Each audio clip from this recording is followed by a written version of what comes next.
Isaiah chapter 33. You ready? All right, let's do this. Isaiah chapter 33, verse 1. Woe to thee that spoilest, and thou wast not spoiled, and dealest treacherously, and they dealt not treacherously with thee. When thou shalt cease to spoil, thou shalt be spoiled. And when thou shalt make an end to deal treacherously, they shall deal treacherously with thee. All right, I'm going to pause here for a moment. When they say spoiled, so that means, okay, so Israel, the Jews, back in the day, they were worshiping God and doing great and everything, but then they started worshiping other gods. So God spoiled them. He delivered them into the hand of their enemy, and their enemy made them slaves. That's what being spoiled meant. It meant your enemies have now made you their slave. So, yeah, when they talk about being spoiled in the Bible, that's what they're talking about. All right. O Lord, be gracious unto us. We have waited for thee. Be thou their arm every morning, our salvation also in the time of trouble. At the noise of the tumult, the people fled. At the lifting up of thyself, the nations were scattered. And your spoil shall be gathered like the gathering of the caterpillar, as the running to and fro of locusts shall he run upon them. The Lord is exalted, for he dwelleth on high.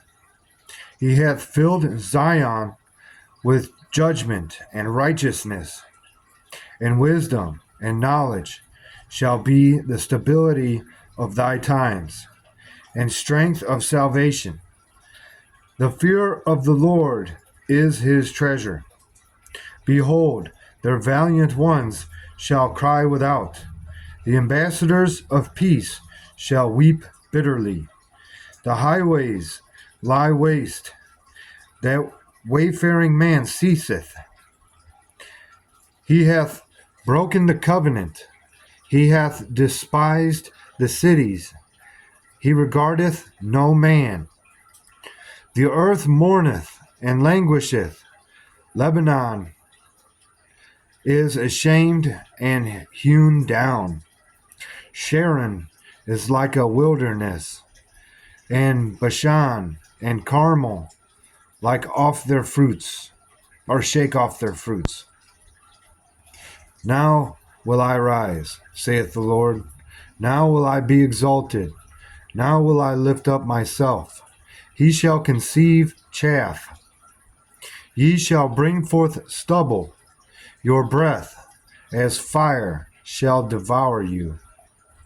And the people shall be as the burnings of lime.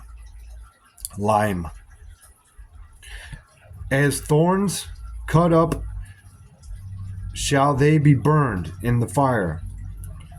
Hear ye that are far off.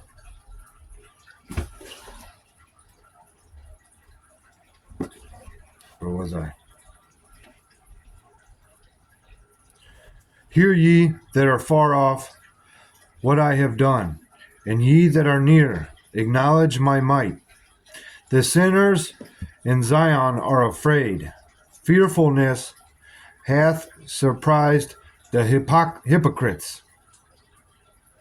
Fearfulness hath surprised the hypocrites. Who among us shall dwell with the devouring fire? Who among us shall dwell with everlasting burnings? He that walketh righteously and speaketh uprightly, he that despiseth the gain of oppressions, that shaketh his hands from holding of bribes, that stoppeth his ears from hearing of blood, and shutteth his eyes from seeing evil. He shall dwell on high.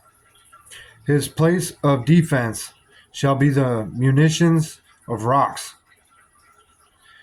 Bread shall be given him. His waters shall be sure. Thine eyes shall see the king in his beauty. They shall behold the land that is very far off.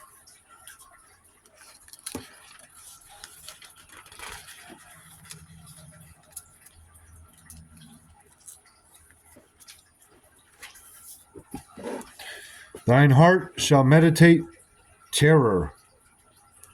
Where is the scribe? Where is the receiver? Where is he that counted the towers? Thou shalt not see a fierce people, a people of a deeper speech than thou canst perceive, of a stammering tongue that thou canst not understand. Look upon Zion, the city of our solemnities. Look upon Zion, the city of our solemnities. Thine eyes shall see Jerusalem, a quiet habitation, a tabernacle that shall not be taken down.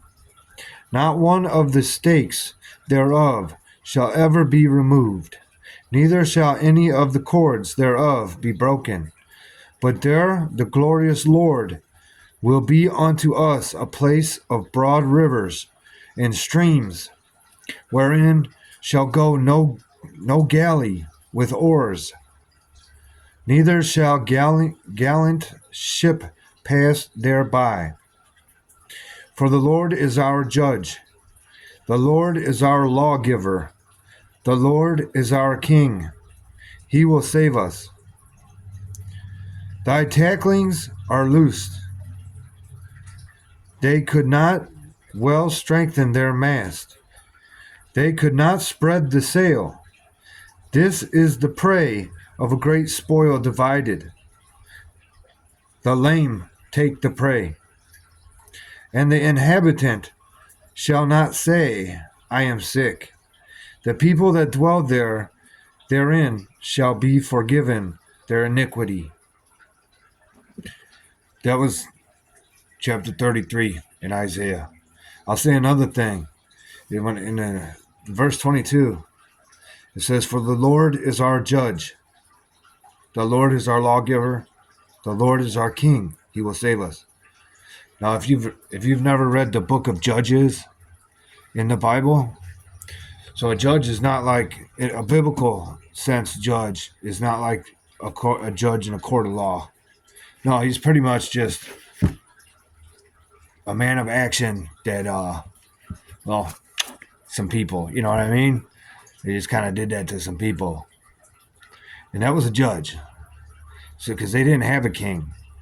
So when I said that the Jews were spoiled and made slaves to their enemies, they later came back to God and then prayed for him to deliver them from the hand of their enemies.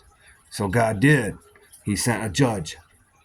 And what it all was just a person that went and, some people, and that changed, the course of what was going to happen later. Yeah. If I'm not mistaken, the first judge was a woman.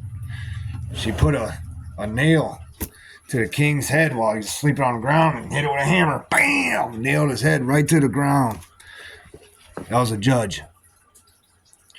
So here it says, the Lord is our judge.